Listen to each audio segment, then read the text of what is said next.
Guys, the new dietary guidelines just dropped and it is wild. Here's everything you need to know. If you remember the old food guide pyramid from the 1990s, this new version basically flipped that on its head. The main takeaway from this is avoid ultra-processed foods. They made that very clear inside this guide, and eat more real, whole nutrient-dense foods. The first major takeaway that I noticed is that there's no longer a war on protein. They essentially doubled the amount of protein that we need to be eating every day. The old recommendations was to get just 0.8 grams of protein in per kilogram of body weight per day.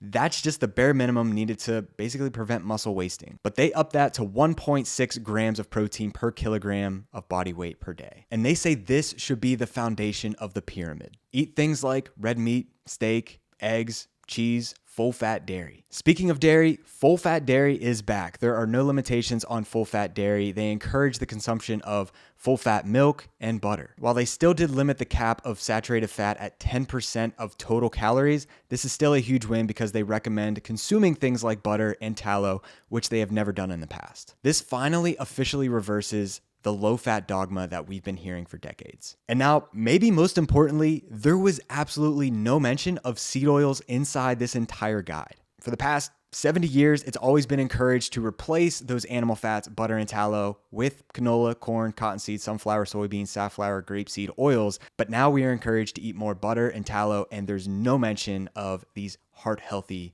seed oils. The fact that it's not mentioned inside this guide at all, the silence just speaks volumes. They also made major cutbacks on added sugars. It's clear that they are harmful for human health. In the previous dietary guidelines, they said you could healthfully eat up to 10% of your total calories from these added sugars, but now they encourage you to eat less than 10 grams at any given meal. They also cracked down on artificial sweeteners, saying that they are explicitly discouraged. In the previous dietary guidelines, they were saying that they were helpful or neutral at best. Now we are basically reversing that, saying that they are completely discouraged and harmful for humans. And now for the first time ever, low-carb diets made an appearance in the dietary guidelines, saying that they can be beneficial for certain populations. They go on to say that this is particularly beneficial for people with metabolic disease, insulin resistance, type 2 diabetes, obesity, which, let's be honest, is over 90% of our population. So if there's one major takeaway from this, guys, it's that real whole foods have finally won, and there's no more recommendations on ultra-processed foods. And this is massive because the former dietary guideline committee members